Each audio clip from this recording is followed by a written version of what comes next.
Putain, et moi qui cherchais le secret de l'immortalité, alors qu'il y a qu'à voir ce gars pour comprendre qu'il suffit d'écrire des bouquins et d'avoir fait toutes les hautes études de la stratosphère pour devenir un dieu vivant. Bordel, ma mère la pute, je suis baisé, j'ai déjà raté ma vie. Alors tu vas me dire, c'est qui ce mec pour qui j'ai tant d'admiration, pour lequel je brûle des cierges tous les matins avant d'aller bosser, qui transpire tellement le swag avec son level supernova dans le grand poker mondial. Ne prenez pas ce que je vais dire maintenant comme ni une marque d'optimisme ni une marque de pessimisme, parce que le pessimisme ou l'optimisme sont des attitudes de spectateurs. On est optimiste ou pessimiste pour, par exemple, une équipe de foot qu'on soutient. Quand on est joueur, on n'est ni optimiste ni pessimiste, on essaie de gagner le match.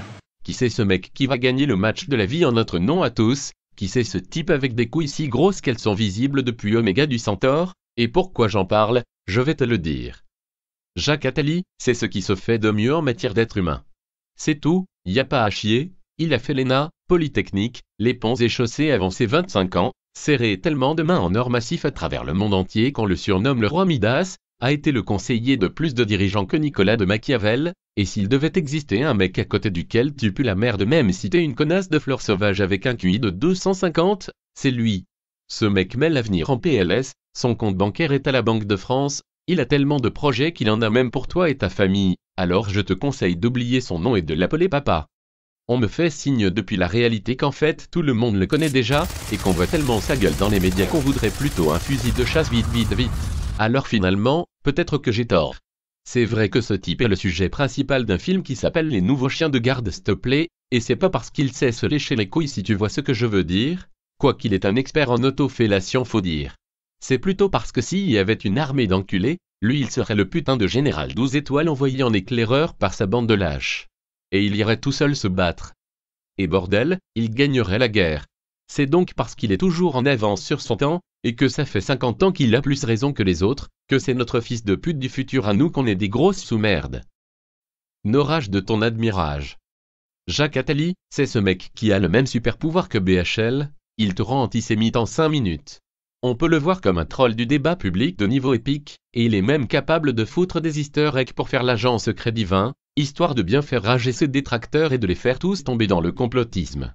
Qu'est-ce qu'on reproche au peuple juif? On lui reproche de lui devoir l'idée de Dieu et de lui devoir aussi, dans l'économie, de lui emprunter de l'argent. Donc on a une sorte d'ingratitude, et la meilleure façon de se comporter avec ceux à qui on ne veut pas avoir de la gratitude, c'est d'en faire un ennemi. En Angleterre, par exemple, la bourgeoisie juive finance des imams. C'est pas parce qu'on a 7 enfants qui seront des êtres humains ou des juifs qui revient au même pour moi, hein. C'est un être humain, c'est pareil. On est absolument au bord de la guerre mondiale. Un peu comme quand Kevin se retourne en demandant qui c'est qui lui a foutu des claques, et que tu dis que c'est pas toi, alors que c'est toi, parce qu'au fond Kevin est un gros bouffon. Eh ben Kevin dans l'histoire, c'est toi. Attali a un don, il arrive à donner raison aux conspirationnistes en même temps qu'à TF1, moi j'appelle ça le talent. Ce type c'est trop un thug, à chaque fois qu'il l'ouvre il dit une connerie et on lui donne toujours autant la parole, il sera encore là quand tes arrière-petits-enfants finiront de payer les dettes de tes ancêtres, non, y a pas à dire, tu t'es scientifique fou, tu t'es un peu trop emporté. Ce type c'est un héros, et pour en être sûr, le mieux c'est encore de le laisser parler, parce qu'on n'est jamais mieux servi que par lui-même, car on n'est jamais mieux que lui-même, car c'est lui qui est mieux et c'est tout. C'est juste un génie, et toi t'as rien à faire à part fermer ta gueule d'inculte et croire en lui. Jacques Attali, vous souhaitiez Oui, réagir? juste un commentaire sur ce que vient de dire Pavalek. Je dirais simplement que depuis l'an 1000 à peu près, le pouvoir a progressivement basculé vers l'Occident et il a installé dans une bataille passionnante une valeur dominante qui aurait pu être, comme cela a été pendant très longtemps quand le modèle religieux dominait la recherche de l'immortalité, mais cette pulsion proprement religieuse n'a pas été celle qui domine aujourd'hui, en tout cas en Occident. Ça aurait pu être la recherche de l'égalité, mais pour des tas de raisons, cette utopie-là a largement échoué. Et il y a une autre utopie qui s'est progressivement imposée, c'est l'utopie de la liberté individuelle.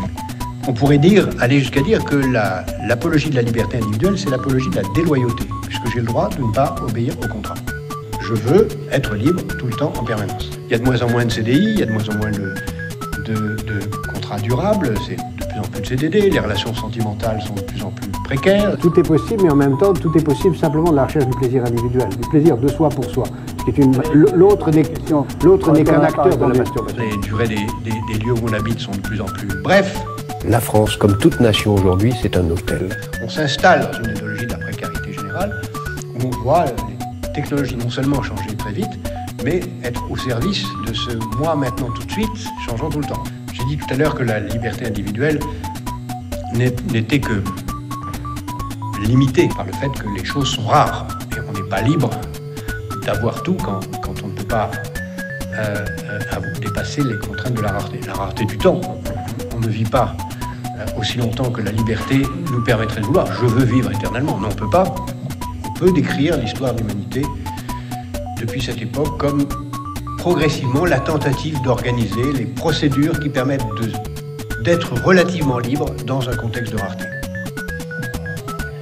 Pour les biens individuels, le mécanisme le plus intelligent, le plus sophistiqué qui s'est progressivement installé, c'est le marché. Il permet de croire qu'on est libre de choisir ce qu'on veut sous les contraintes de la rareté. Et pour les biens collectifs, la procédure qui permet le mieux de croire qu'on est libre sous contraintes de rareté pour la distribution des biens publics, c'est la démocratie. L'un et l'autre étant, je l'ai dit tout à l'heure, des formes extraordinairement sommaires de liberté, mais c'est le meilleur bricolage. Alors, quand vous dites la société est libérale, il faut en changer, moi, je vous répondrai ceci. Nous sommes dans un monde tel qu'il est. Soit on décide de fermer nos frontières et d'aller vers un modèle de type Corée du Nord, qui est à mon avis le seul modèle différent. Attendez. Soit on fait ça. Vous êtes en train. Attendez, je voudrais terminer ma phrase. Soit on fait ça. La critique du non, laissez-moi. Oui. Ne laisse comme et du libéralisme ne scelle que comme seule optique la Corée du Nord. Oui. Si je suis un acteur du marché, je n'accepte pas une frontière de territoire, c'est-à-dire je considère que j'ai le droit de faire des affaires de marché sur tous les domaines, y compris les domaines qui sont le sanctuaire de l'État. Je ne vois pas pourquoi on m'interdit de commercialiser l'éducation, la santé, la défense. Il y a une catégorie d'entreprises, d'ailleurs, dont on n'a pas parlé, qui ouvrirait des perspectives vertigineuses. C'est l'entreprise criminelle, l'entreprise illégale, la mafia. Et sans frontières d'un point de vue géographique, le marchand n'est pas enfermé dans des frontières de territoire. Donc le marché, par nature, est global, mondial. La mondialisation, c'est une somalisation de la planète. La dynamique dans laquelle nous sommes, c'est une dynamique de chaos. Ce qui fait que cette mondialisation aujourd'hui hésite entre plus de mondialisation pour mettre en place l'état de droit ou moins de mondialisation pour revenir sur les frontières fermées. J'ai refusé d'être ministre. François Mitterrand a dit qu'il me l'a proposé publiquement, donc je peux le dire. J'ai refusé à plusieurs reprises d'être ministre. Histoire qu'on a déjà connue à plusieurs reprises dans l'histoire. C'est là où l'histoire est très intéressante. Je ne veux pas vous ennuyer avec ça parce que je vois que le temps passe. Bien sûr, l'avenir n'est jamais une répétition du passé. Mais on a connu ça à de nombreuses reprises dans l'histoire et qui s'est toujours traduit par le fait que l'humanité a choisi de revenir en arrière. La dernière, la plus proche de nous, elle n'a qu'un siècle, en 1913-14, on a failli faire une mondialisation réussie. Il y avait beaucoup de choses qui ressemblaient à la période d'aujourd'hui. Puis au dernier moment, on a pris peur et puis on s'est refermé sur nous-mêmes et ça a donné 1914, 1918, 1929, 1933, 1939 et on est sorti de ça qu'en 1989 avec la chute du mur de Berlin. Le monde est ce qu'il est. Le monde est fondé sur une double réalité qui est la rareté des choses. Et la rareté se répartit économiquement de deux façons, par le plan ou par le marché, par la dictature ou par le marché, ou par les échanges. Il n'y a pas d'autre solution. Ça, c'est la réalité du monde tel qu'il est. La rareté, vous la vivez tous les jours parce que vous n'avez pas assez d'argent pour obtenir tout ce que vous voulez, c'est la rareté. Et la rareté, on la répartit de ces deux façons, le marché ou le plan. Eh bien, aujourd'hui, le monde tout entier décide de la répartir par le marché. Vous ne pouvez ne pas être d'accord, le marché a beaucoup de défauts, je les combats. Le meilleur couple d'organisation de la liberté sous contrainte de la rareté, c'est le marché et la démocratie qui marchent ensemble. Ça marche assez bien, puisque progressivement, l'histoire a fait que des économies de marché sont nées, ça commence par là, sous des dictatures, puis l'économie de marché crée une classe moyenne qui a besoin de droits de propriété, donc qui a besoin de stabilité, donc qui a besoin de liberté individuelle, donc qui a besoin de démocratie, puis progressivement ça s'étend, et ce couple marché-démocratie, on s'aperçoit que le marché a besoin de la démocratie, parce que le marché suppose l'innovation, le droit à créer, le droit à changer la vie, et donc il a besoin de démocratie. Et la démocratie a besoin du marché, parce que la démocratie ne peut pas fonctionner sans possibilité de vendre, d'acheter et de créer des conditions de création de richesse. Donc ce couple est un couple vertueux. Le marché a beaucoup de défauts, je les combats. Là où on a le bras de levier le plus fort, c'est au centre de l'État. J'ai refusé à plusieurs reprises d'être ministre. une fois et en même temps qu'on aura constaté que l'ordre politique ne marche pas, le plus vraisemblable, et c'est déjà en marche, ce sera un monde qui sera dominé par le marché. Où de plus en plus, le marché, les entreprises font la loi. La France, comme toute nation aujourd'hui, c'est un hôtel. J'ai dit que marché et démocratie étaient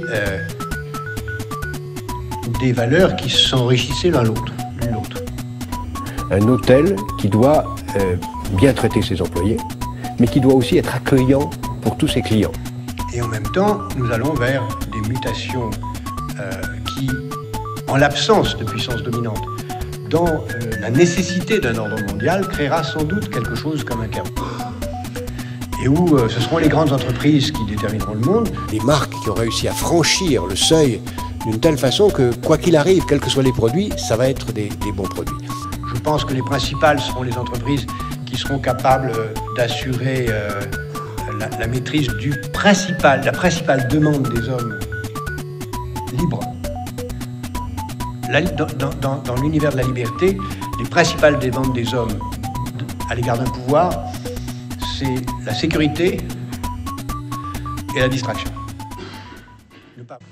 Évolution de l'homme à la machine, où l'homme se transforme lui-même en machine, ou en objet marchand, puisqu'après tout, progressivement, il se vend lui-même les moyens de créer les conditions de son immortalité en remplaçant des éléments de lui-même en objets.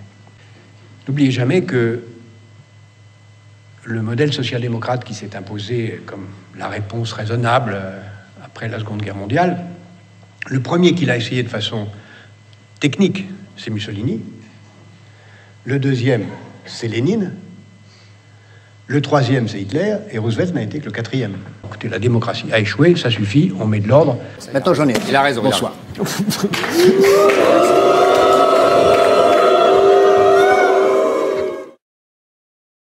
Cierge tous les matins avant d'aller bosser, qui transpire tellement le swag avec son level supernova dans le grand poker mondial. Ne prenez pas ce que je vais dire maintenant comme ni une marque d'optimisme ni une marque de pessimisme, parce que le pessimisme ou l'optimisme sont des attitudes de spectateurs. On est optimiste ou pessimiste pour, par exemple, une équipe de foot qu'on soutient. Putain, et moi qui cherchais le secret de l'immortalité, alors qu'il y a qu'à voir ce gars pour comprendre qu'il suffit d'écrire des bouquins et d'avoir fait toutes les hautes études de la stratosphère pour devenir un dieu vivant. Bordel, ma mère la pute, je suis baisé, j'ai déjà raté ma vie. Alors tu vas me dire, c'est qui ce mec pour qui j'ai tant d'admiration, pour lequel je brûle ce mec met l'avenir en PLS, son compte bancaire est à la Banque de France, il a tellement de projets qu'il en a même pour toi et ta famille, alors je te conseille d'oublier son nom et de l'appeler papa. On me fait signe depuis la réalité qu'en fait tout le monde le connaît déjà, et qu'on voit tellement sa gueule dans les médias qu'on voudrait plutôt un fusil de chasse vite. Alors finalement, peut-être que j'ai tort. Quand on est joueur, on n'est ni optimiste ni pessimiste, on essaie de gagner le match. Qui c'est ce mec qui va gagner le match de la vie en notre nom à tous? Qui c'est ce type avec des couilles si grosses qu'elles sont visibles depuis Oméga du Centaure? Et pourquoi j'en parle? Je vais te le dire. Jacques Attali, c'est ce qui se fait de mieux en matière d'être humain.